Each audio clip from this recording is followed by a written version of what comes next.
Queridos amigos, muchas gracias por estar en Creer en sus Profetas, un programa que está pensado en usted, en cada uno de nosotros, para profundizar el estudio de la Biblia, en el compromiso, en el complemento del espíritu de profecía.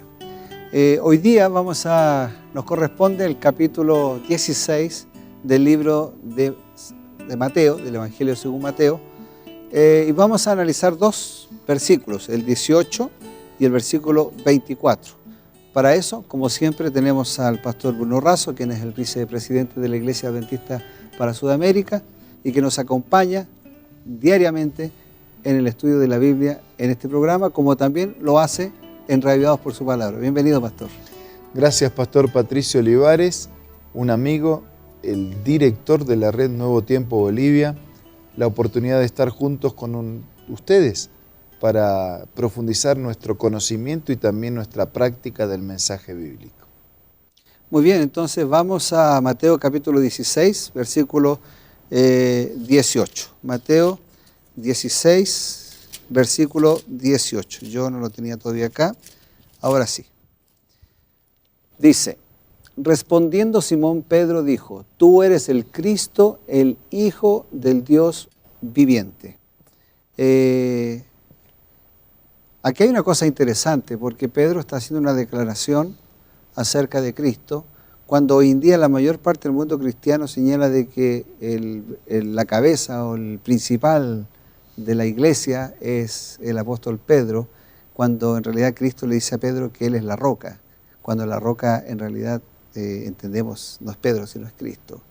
¿Es Pedro la roca sobre la cual se edificó la iglesia cristiana? Antes de leer una declaración de Elena de White, un par de conceptos. En primer lugar, la palabra Pedro viene de un original Petros, que significa piedra chiquita, canto rodado, esas piedras lavadas en el fondo del río. La palabra roca es roca grande, roca eterna. El Antiguo Testamento en más de un lugar habla de Dios como la roca. Por ejemplo, en Deuteronomio habla de Dios que es la roca. Así que cuando Jesús está hablando con Pedro, dice: yo te digo a ti que tú eres piedra chiquita, canto rodado, piedra lavada, y sobre esta roca edificaré mi iglesia. Ahora algunos dicen: pero nosotros no estamos para ver las señas que Jesús hizo en el hablar.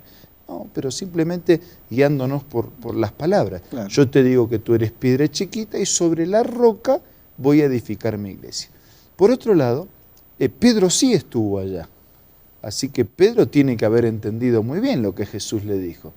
Y Pedro nunca entendió que él iba a ser la cabeza de la iglesia. Pedro siempre entendió que Cristo es la cabeza de la iglesia. Es Pedro el que dice que sobre ese Jesús, que era la piedra reprobada, Dios iba a edificar la iglesia. Es Pedro el que dice: en ningún otro hay salvación, porque no hay otro nombre bajo el cielo dado a los hombres en que podamos ser salvos. Es Pedro el que dice: acercándonos a él, piedra viva. O sea que Pedro entendió quién era la roca y quién era el fundamento. Tenía claro el concepto. Así es. ¿Y qué dice Elena de White? Elena de White dice así: la palabra Pedro significa una piedra suelta. Cristo no se refirió a Pedro como que fuera la roca sobre la cual edificaría su iglesia. Su expresión, esta roca, la aplicó a sí mismo como el fundamento de la iglesia cristiana.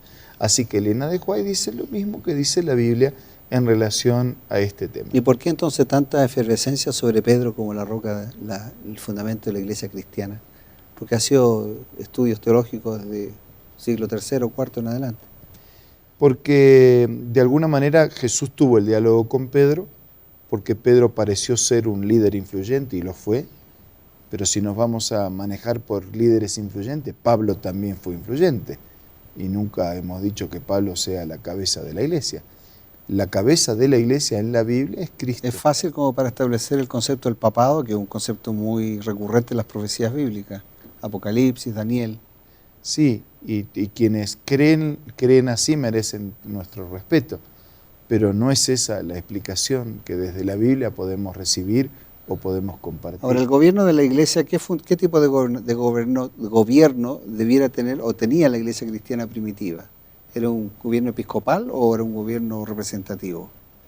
El gobierno era un gobierno representativo. Si nosotros vamos al Concilio de Jerusalén, nos vamos a encontrar que era un concilio con la representación de distintos lugares y de distintos sectores. El Señor podría dirigir todo Él solo y sin embargo no lo ha hecho, ha incorporado siempre. Él solo podría salvarnos y para salvar el Padre envió al Hijo, el Hijo dio su vida por nosotros, el Espíritu Santo trabaja, nos convence de pecado, los ángeles son seres ministradores. O sea, el Señor siempre ha trabajado en equipo. O sea, el concepto episcopal no tiene asidero bíblico, definitivamente.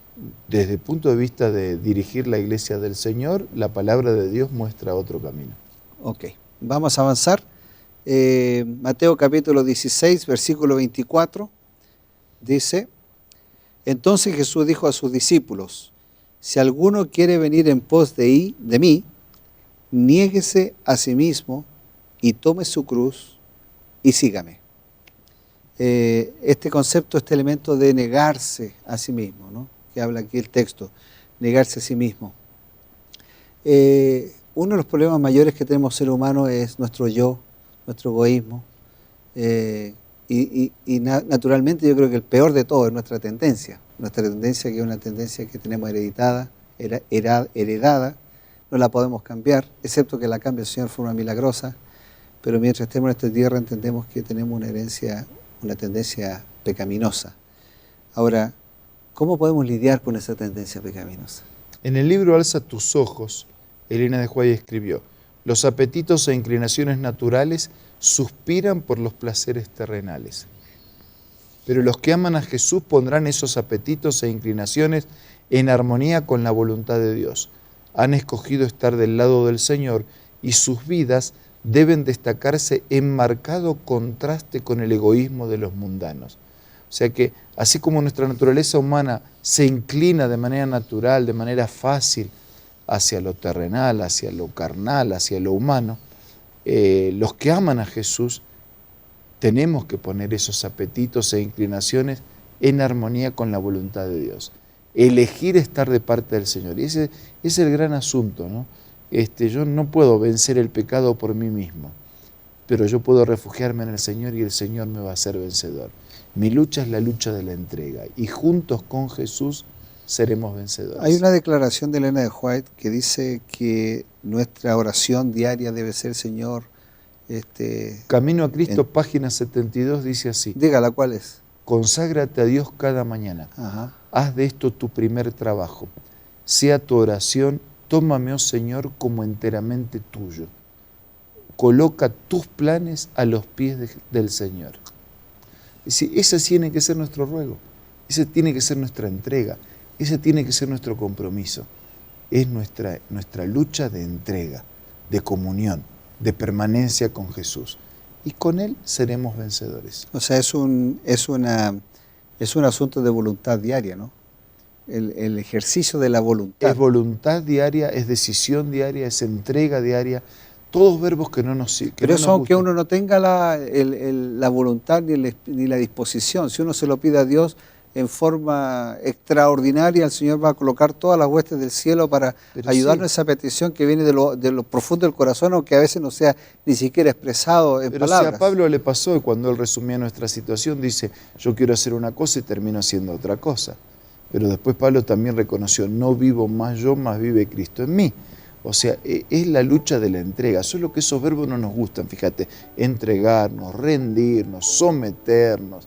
Parecen términos que nos humillan demasiado, ¿no? Nuestra soberbia, nuestra suficiencia.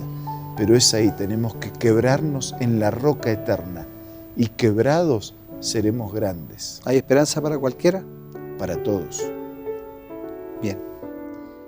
Queridos amigos, vamos a hacer una pequeña pausa, vamos a hacer unos consejos y luego estamos de vuelta con cada uno de ustedes para cerrar este programa Creed en sus profetas. No se vayan.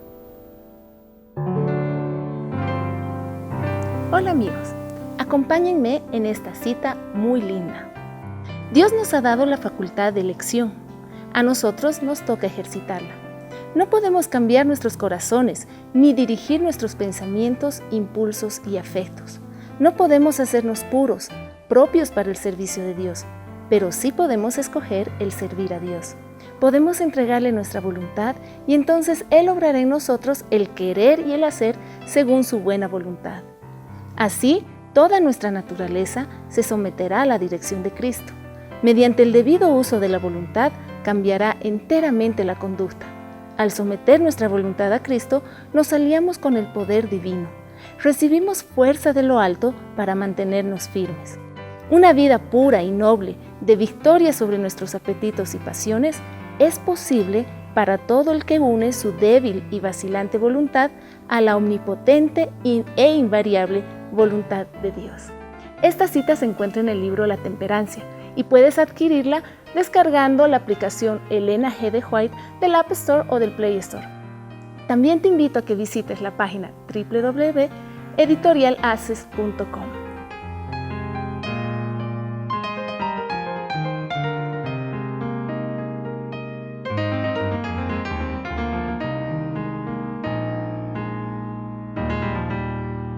Muchas gracias por estar con nosotros, a acompañarnos en Creer en sus profetas. Esperamos haber sido de gran utilidad para ustedes, pero antes de eso, un pequeño resumen, un consejo último para ya ir cerrando esta parte, Pastor. Gracias, Patricio. Solo recordar que Cristo debe y que Cristo sea el fundamento de mi vida, el fundamento de la palabra de Dios entregada para nosotros, el fundamento de nuestra práctica, de nuestra teología, de nuestra doctrina. Solo en Él estaremos seguros. Fue Jesús el que dijo: yo soy el camino, la verdad y la vida. Vamos a orar. Querido Dios, que Cristo pueda ser nuestra roca eterna, que sobre ese fundamento inamovible podamos construir nuestras vidas, la vida de tu iglesia, nuestro presente, nuestro futuro. Bendice a nuestros amigos y que, como el mismo Pedro nos dijera, podamos obedecer a Dios antes que los hombres. Amén. Lo pedimos, lo agradecemos en el nombre de Jesús. Amén. Amén.